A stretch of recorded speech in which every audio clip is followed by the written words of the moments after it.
Hello everybody, it's quite a challenge to be after Martin Wolf, the Pope of economy, Krzysztof Krawczyk, one of our best investors. But I have also an amazing guest and very special. And there will be many reasons that I will enumerate why. Andrea Hoffmann is now the president of Roche company. Roche is special to me, so I will do it in quite a typical way. I'll start with my own experience, because I have epilepsy. And Roche was not only an author of several breakthroughs, beginning with vitamins, actually, but also a very key person for epileptology, and not only epileptology, because benzodiazepines was my first pill that I took for my epilepsy. But you know, you're the leading or absolutely crucial company to treat cancer. And so like I can start with thanking you and your family for that, and it's also my very personal thing. So it's not going to be the ritual discussion, it's going to be the real discussion. So let me start with a question that probably more people are interested in. Also because in Poland we don't have many family business that are global, and also, you know, Poland is not a country where continuity was a standard in business. Because of our histories, we are not neutral as Switzerland. We cannot be neutral as Switzerland. So tell us something about why it's special and what are challenges when you run the family business and global family business. Well, first of all, thank you very much to invite me. As Martin Wolf just said, I've never seen such a big audience. And on top of it, I can't see you because I've got the light in the eyes, so I know you're there, but I'm going to pretend that I can see you. Secondly, thank you to speak about the problems of diseases and the fact that in society we do not often address our pathologies, and we should be quite open about this. And I'm very glad to hear that our research has been able to help you. Family-controlled businesses have an interesting agenda in front of them. One of the reasons why you have come here today is to hear me talk about sustainability. And one of the things that family businesses do well is the fact that they think long-term. We have, as a society, focused as a matter of measurement of performance into the short-term performance. How quickly can we pay back investment? How quickly can we get to the right results? And that has a very dangerous little germ in it. If you only concentrate on what happens at the next quarter, if you're a quoted company, or into the next 5 years, if you have a family-controlled business, you are not going to be able to match the expectations of high R&D and innovative company like Roche. Roche has a cycle for new product development of about 15 years. And if you don't have stability for 15 years, well, you get a less efficient R&D. And I think that's one of the answers to your question, the fact that long-term is natural to a family business. By definition, you think intra-generationally. You think about the next generation. So that's the yardstick we should use. Thank you for that. And another feature that we can attribute to this range of business is that probably the competition plays certain specific role. How the competition on the pharmaceutical market differs from typical competition on the market. So first, maybe it's worth recapping a little bit what capitalism actually does. Capitalism, which is the most successful instrument we have to manage resources. Some of you have perhaps identified the Sustainability Development Goal of the United Nations, the Agenda 2030, which I carry here. If we really want to create more with less, which is the agenda of the future, we're going to have to be more efficient at what we do. And so the capitalism does that by giving you 3 big levers. The first lever is the asset allocation, where should you put your money? Where should you invest your time, your talent, your energy, your know-how? How can you use the opportunity to create value for the system? And we don't have to measure system in terms of money, by the way, but that's perhaps the next question. The second thing that capitalism done is risk management. I went to business school, and I was told at business school that risk management is the best way to run a company. Once you have an activity in front of you, you need to make sure that you will control the risks that come your way. In other words, once I've acquired an asset, I must ring fence it in a way where the things that come from outside will not hit me. And by the way, the biggest risk that is coming our way is the planetary boundaries being breached in many very different ways. Not only nature, but a lot of what we do to the planet will come back. The externalities will come back.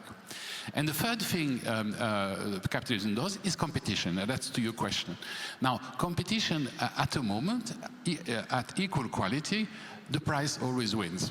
So it's the biggest, the most efficiently controlled cost system that will eventually bring us to win the market. And that's dangerous. That's dangerous because you are judging a market only on a very narrow measurement. You're only looking at financial flows. Now, look at us. It's not just money that motivates us. We are motivated by other things. And I think that's one of the reasons we need competition to be regulated is because we would like the society to take responsibility of part of what we are doing. We cannot compete on cost alone. And the only way to make sure that the global commons is represented is through regulation. Now, I don't know how many business people you know who welcome regulation, but I'm one of them. I think that, in particular in health, this is something that needs to be controlled. Okay, I cannot overlook pandemic here, but my question would be how the process from drug invention to market entry changed after pandemic. Was it kind of a breakthrough here? So the pandemic is a wonderful example. When the virus came, when the coronavirus suddenly hit us in 2019, we, not just the industry, but we, society, we knew something was going to come. We already had malaria, chikungunya, dengue, SARS. We already had a lot of examples of pathogens imported from abroad who would sort of destroy the system. And we prepared, and we didn't prepare. The resilience of the system focusing on short-term profit maximization is close to zero. The moment one of the parameters changes, you're thrown out of balance. So we had this exogenous shock of the virus coming in, and suddenly nothing worked anymore. Our only solution as society was to shut down. Now, that happens with the computer, but it shouldn't happen with humanity.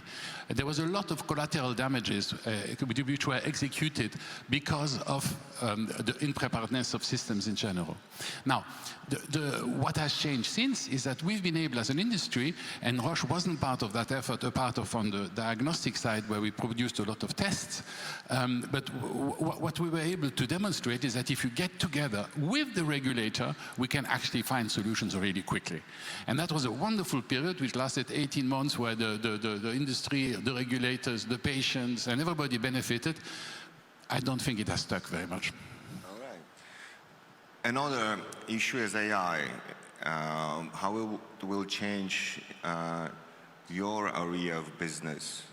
Will it contribute in a positive way, negative way? So yes, a lot of people are scared of AI because it is this sort of crystallization of bad dreams. I don't know about you, but as a teenager, I read a lot of science fiction. And in the science fiction, there are always a couple of scenarios which you find every time. One of them is a pandemic, we had it. One of them is overexploitation of natural resources. Well, we're doing quite well at that. One of them is nuclear winter. We spoke this morning about the danger of security in Europe. But one that sort of dominates our thinking in AI is this idea of saying the day the artificial intelligence identifies the problems that are faced by humanity, it will discover that humanity is the problem of humanity. And then you have these horrible side effects, which we have all read about. I don't think that's the case. I think we can use AI for a lot of positive things, in particular in pharmaceutical research. We can scan data as real-world data in a way which will allow us to generate new hypotheses and probably new ways to treat treat certain diseases. But really, the biggest advantage I see to AI is the incredible opportunity to quantify the world around us.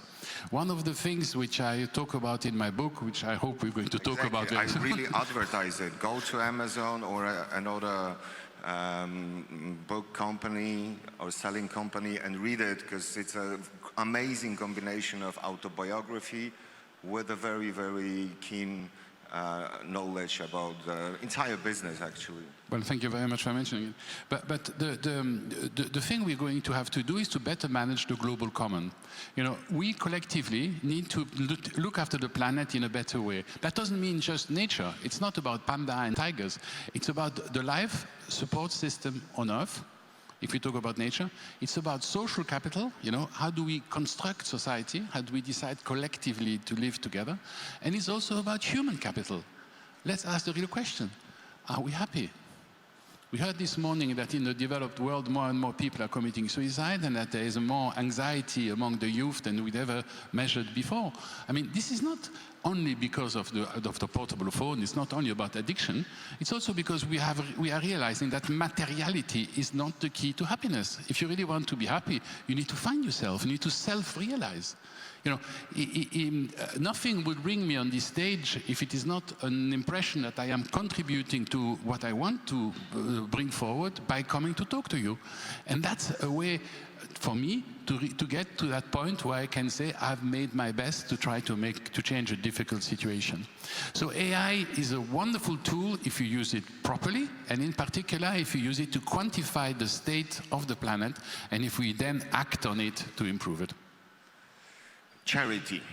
Charity is an important topic in Poland because our business of 90s and later was firstly focused on earning money.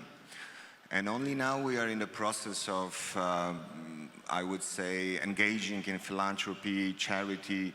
You are one of the symbols of this kind of business responsibility. Of course, I can actually enumerate so many NGOs or another, I would like, not, I don't know how to call it, Club of Rome, but also Worldwide Fund for Nature. What would you recommend? How we should convince business to engage more in charity, philanthropy, also in a global way or local way? So thank you very much for the question. That's really one of the things I would like to put out there very strongly. You know, philanthropy is not the solution. I was, during 25 years, the vice chair of WWF International, the World Wide Fund for Nature. My father and his generation were the creator of WWF. And at the time, the mantra was to say, we need to save nature against people. So the first campaign was to raise funds to save the rhinoceros in southern Africa. Well, when I was the vice chair, and still now, what we're actually doing is raising money to save the rhinoceros in South Africa. We still have the same problem. So we haven't addressed the root causes of the pressure on nature. The root causes of the pressure on nature is the capitalistic system that we have built, the model exemplified by Milton Friedman, Nobel Prize winner, in 1976. The business of business is business. So what we're going to do is to make lots of money at all costs, and that money is then paid back to society through salaries and taxes, and then society will deal with the consequences of the value creation we have initiated to make the money we've distributed in the first place. I'm sorry, that for me is absurd. It's not how you spend the money that matters, it's how you make it. And so what we need to do, rather than giving ourselves good conscience by distributing money at the end of the process, is to make sure that when we make the money, we do not abuse any part of the system. In fact, I would go one step further. If any of you is involved into a business where part of the system is abused to get to profitability, this is not a sustainable business model. At some stage, something will hit you. I mean, we've talked about the pandemic, which is a good example. You know, we completely neglected pathogens and they came to hit us. There's the example of Porsche, the German car company. One of their suppliers was based next to a river. The river flooded, and the factory wasn't able to produce the pieces that Porsche needed to construct its cars. So the first quarter of this year was poor for the company because it hadn't factored in the nature risk into the way it was doing business. And that's what I'm driving at. I would like to make sure that our business models going forward are business which are resilient, which take into account the risk management we were talking about before, within planetary boundary. And again, planetary boundary is not just nature, it's also social and human capital. If we do not start regenerating the system, if we continue to pollute and extract, we are going to reach the end of the world. You know, the future is sustainable, or there is no future. I mean, you know that, don't you? I think all of us know that, and yet we do very little for it. So thank you for the question on philanthropy, but that's not a solution. Okay, I got it. Andrea, thank you very much for what you do. Thank you very much for what you say. Thank you very much for what you are engaged in, and thank you everybody for listening to our discussions. Thank you.